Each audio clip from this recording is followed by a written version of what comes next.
En la provincia de Jujuy se encuentra uno de los sitios arqueológicos más emblemáticos de nuestro país, el Pucará de Tilcara, ubicado en una vía de comunicación clave, tanto pre- como poshispánica. En este camino nos cruzaremos con diversas postas de relevancia histórica. La posta es un sitio de descanso y aprovisionamiento que tiene antecedentes europeos. La casa es de 1772, comienza a funcionar como posta o relevo de caballada, y esto funcionó hasta 1904, es cuando pasa el ferrocarril por el lugar, las postas dejan de funcionar. Después de 1810, además de posta, fue también un destacamento militar que estuvo a cargo de Manuel Álvarez Prado, un hombre muy destacado durante la guerra de nuestra independencia. Consta de 19 habitaciones, de la cual hay 15 salas en exposición con 4 patios.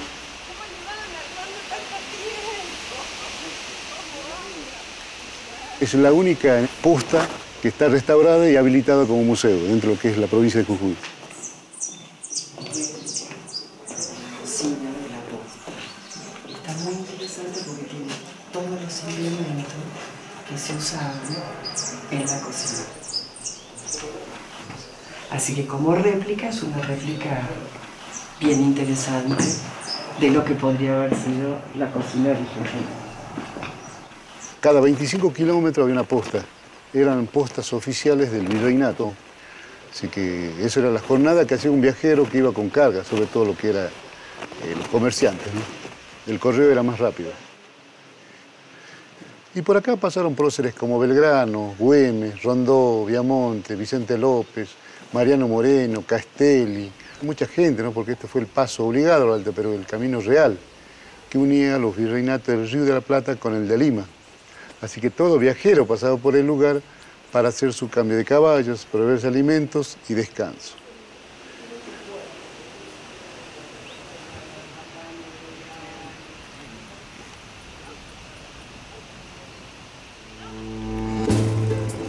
Los habitantes de esta zona eran pastores agricultores, practicaban la ganadería de llamas y fabricaban distintos objetos en cerámica para el uso diario.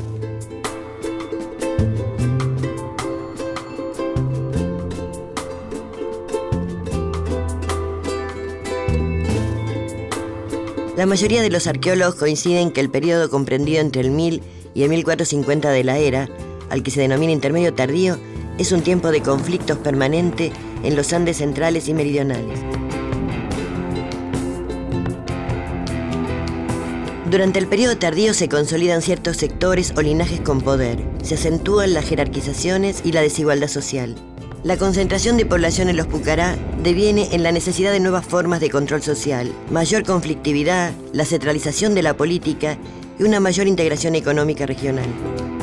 La resultante de este proceso son formaciones políticas segmentarias y yuxtapuestas que responden a una estructura de poder mayor en la que el culto a los antepasados domina la lógica cultural que sostiene a los grupos jerárquicos.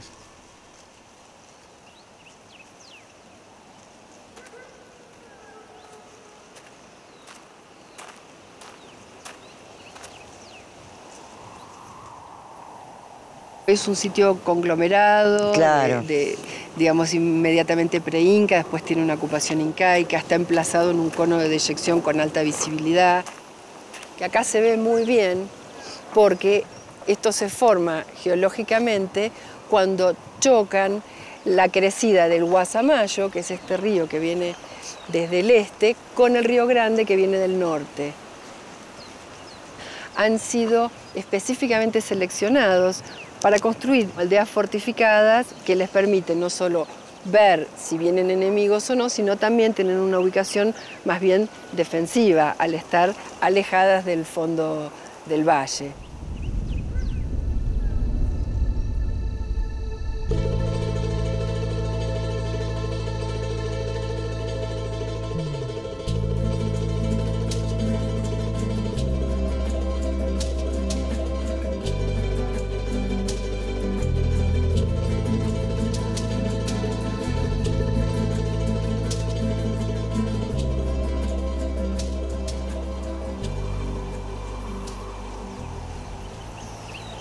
Este sitio juega un rol importante para la formación de distintas generaciones de arqueólogos. de alguna manera es como un referente, ¿no? ¿Vos cuándo viniste por primera vez? Yo vine por primera vez en el año 74, siendo estudiante de la facultad, y tuve la suerte de conocer a Eduardo Casanova, que todos sabemos la importancia que tuvo tanto en la formación de todo el complejo del Instituto Tilcara y de la residencia y la reconstrucción del sitio, como la historia y la investigación de la quebrada en general. Tilcara estuvo tan ligado a las primeras expediciones de la facultad, que fueron a partir de 1890, con Rossetti, 1910, 12 con De Benedetti, mucho antes de que incluso se creara la carrera. El sitio en sí es un ícono para lo que fue la creación de la carrera después y para lo que vos dijiste, que es la formación de varias generaciones de arqueólogos.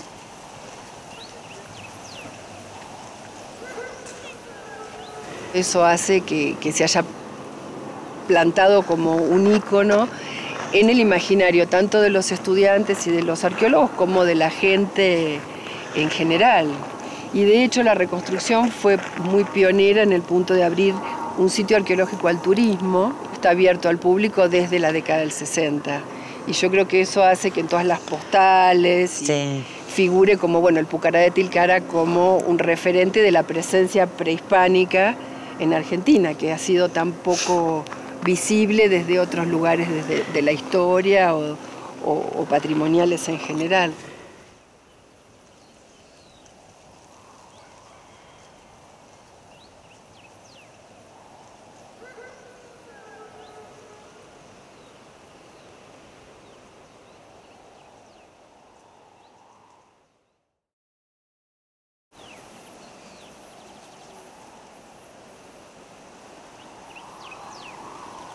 Lo importante de todo este complejo, y sobre todo la figura de Casanova, fue que en la visión de él era no solamente el Pucará como sitio arqueológico a ser investigado, sino que él quería formar un centro de investigaciones acá en la quebrada para la Facultad de Filosofía y Letras y para todos los arqueólogos que quisieran venir a investigar acá.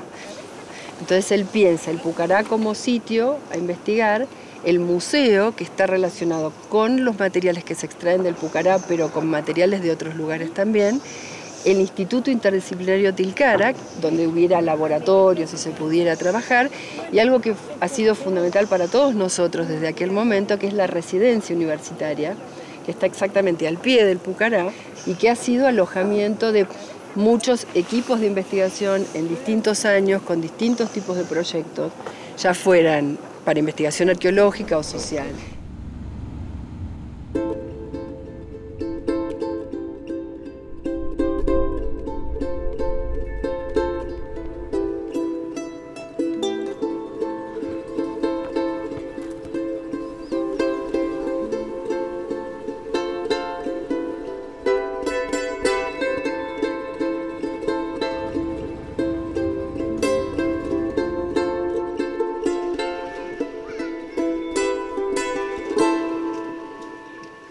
El instituto lleva bastante tiempo en la provincia de Jujuy y lo integran el Pucará de Tilcara, el Museo Arqueológico Dr. Eduardo Casanova, el Jardín Botánico, una residencia universitaria.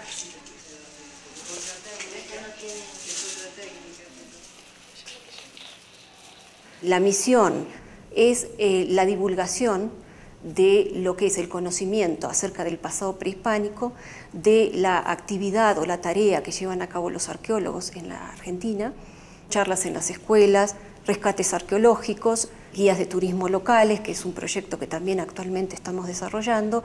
Es decir, buscar la forma de insertarnos en el medio y de que el público en general, que tal vez conoce el Pucará de Tilcara y el museo, desconoce en cierta medida todo el esfuerzo de un número de personas importante, tanto investigadores como no docentes, que día a día ponen su aporte para llevar adelante y mejorar todas estas condiciones, tanto en cuanto a la investigación como en cuanto a la divulgación y al servicio a la comunidad en general.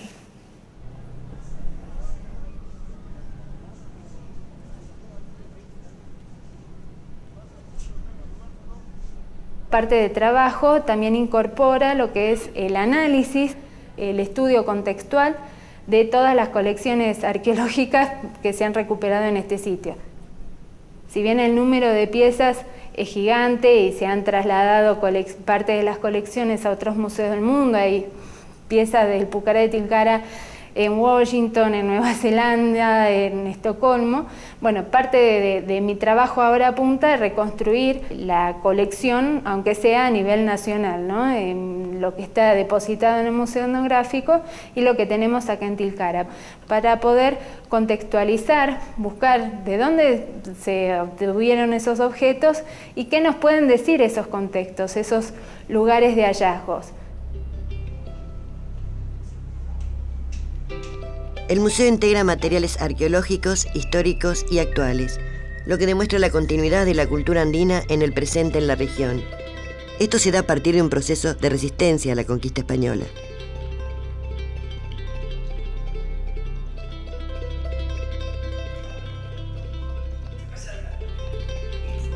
Esto de las culturas que no están muertas tiene tal importancia porque muchos de los acontecimientos culturales, ¿no es cierto?, tienen que ver con esto, ¿no? Con la tradición, con la recuperación de la memoria. En esta representación esquemática, digamos, hemos querido representar, digamos, la parte de la puna en este lugar, la quebrada, ¿no es cierto?, y la parte de la llanura. Darle participación, ¿no es cierto?, a los niños para que puedan de alguna manera ellos entender esta historia que ha sido silenciada por muchos años, ¿no? Y muchos de ellos que vienen a visitar la exposición, bueno, se sienten como identificados, ¿no? Primero porque ven la vestimenta, ¿no es cierto?, originaria del Colla, esto les hace recordar a sus abuelos.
Los incas dejaron rastros de su permanencia en el sitio a través de su arquitectura, talleres de artesanos especializados y lo que se conoce como rectángulo perimetral compuesto, en este caso emplazado en la terraza superior a la que se le denomina la iglesia. Los incas ocupan el Pucará a principios del siglo XV, generando profundos cambios en la función de los sitios hegemónicos de la quebrada de Humahuaca. Se trata de un sitio arqueológico de más de 8 hectáreas de superficie. Si bien se conoce que tuvo una ocupación tardía y de momentos preincaicos y de momentos incaicos, tiene fechados mucho más tempranos que llevan a unas primeras ocupaciones vinculadas al periodo medio, a fines del siglo VIII después de Cristo. hasta el periodo hispano-indígena. Es decir, que estamos hablando de una ocupación de más de 8 siglos de este poblado arqueológico.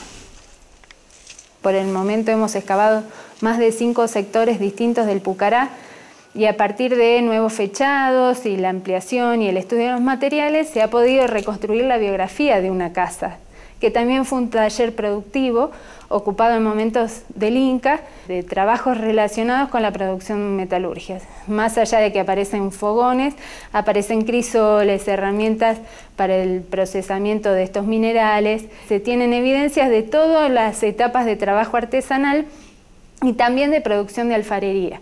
Desde las arcillas hasta los pigmentos, un montón de herramientas vinculadas a la manufactura de las piezas cerámicas, como pueden ser espátulas, alisadores, pulidores.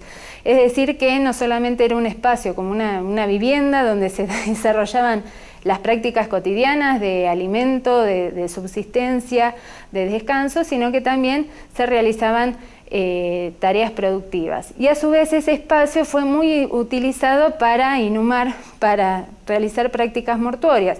Es decir, que claramente se ve la convivencia de los vivos con los difuntos, con los muertos, ¿no? Esto tan conocido y discutido en el mundo andino, ¿no? No se tiene certeza sobre los motivos y el proceso de desocupación del Pucará de Tilcara. En 1593 se registra la orden de captura del curaca tilcareño Viltipoco, hecho que asienta la reducción en el espacio donde hoy se ubica el pueblo de Tilcara.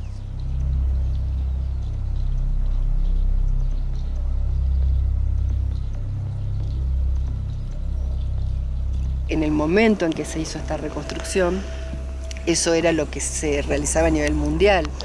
Tenemos que acordarnos que Teotihuacán fue reconstruido más o menos para la misma fecha, la década del 50 fue esto, y que el mecanismo que se siguió para hacer la reconstrucción trató de ser lo más ajustado posible a cómo se encontraban los restos. Partes de la pared caída fue colocada en su lugar. Si bien visto desde la perspectiva nuestra actual, es algo que no respetaría lo que nosotros consideramos que puede haber sido la realidad del sitio.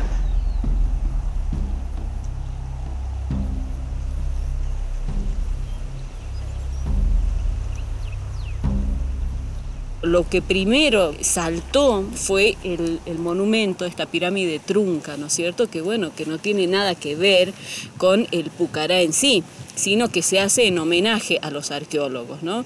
Entonces dijimos, bueno, hay que explicarle a la gente que en realidad esta pirámide trunca no tiene que ver con lo que es el Pucará. ¿Por qué? Porque la gente ya lo había tomado como un símbolo emblemático, ¿no es cierto?, que representaba al Pucará en sí. Lamentablemente, para hacer ese monumento, derrumba con una pala mecánica, es decir, que tira abajo un montón de talleres y viviendas arqueológicas que había en la cima, que fueron ocupadas durante el momento incaico y donde también se habían encontrado entierros hispano-indígenas. Para Casanova fue más importante homenajear a sus docentes que preservar el sitio arqueológico.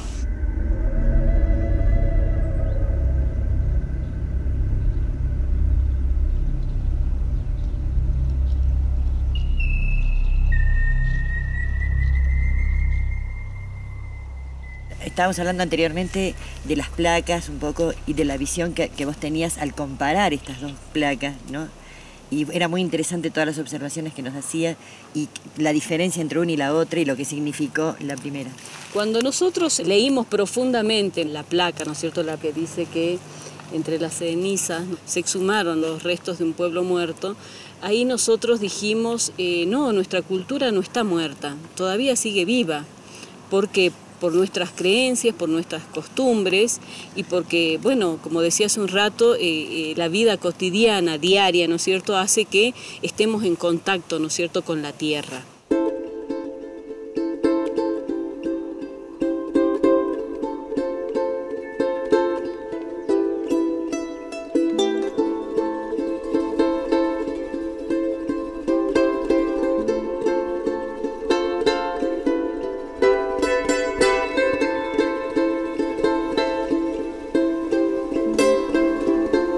¿Cómo ven los ancianos como referente simbólico, ¿no?, el Pucará? Es decir, ¿qué piensan del Pucará? ¿Qué historias cuentan acerca del Pucará que no son las que cuentan los arqueólogos? Para ellos es tan sagrado que molesta solamente, viste, el hecho de que haya tanto visitante. Justamente, por ejemplo, veían cómo se van arruinando los cardones y decía cómo nosotros, la gente, los hombres, somos los propios dañinos, ¿no es cierto? Porque por tanta gente que hay ya no tenemos pájaros, que son, ¿no es cierto?, los que se van a comer, viste, esas larvas y que no se van a infectar los cardones. Nosotros los arqueólogos reconstruimos historia a partir de una sucesión de hechos. Y lo que vos me estás contando es la historia de la comunidad, a partir de lo que se cree y lo que se piensa y de toda una simbología de la comunidad. ¿Qué pensás de la historia que reconstruimos los arqueólogos? Y la verdad que es fuerte, ¿no? Pensamos que falta todavía mucho conocimiento. Por ejemplo, a mí era una cosa que me avergonzaba decir que mi abuela era de polleras anchas y de sombrero. Y hoy por hoy me siento tan feliz, ¿no es cierto?, de haber tenido una abuela que no solamente me enseñó la forma, digamos, en que tenemos que vivir, sino me transmitió esa cultura.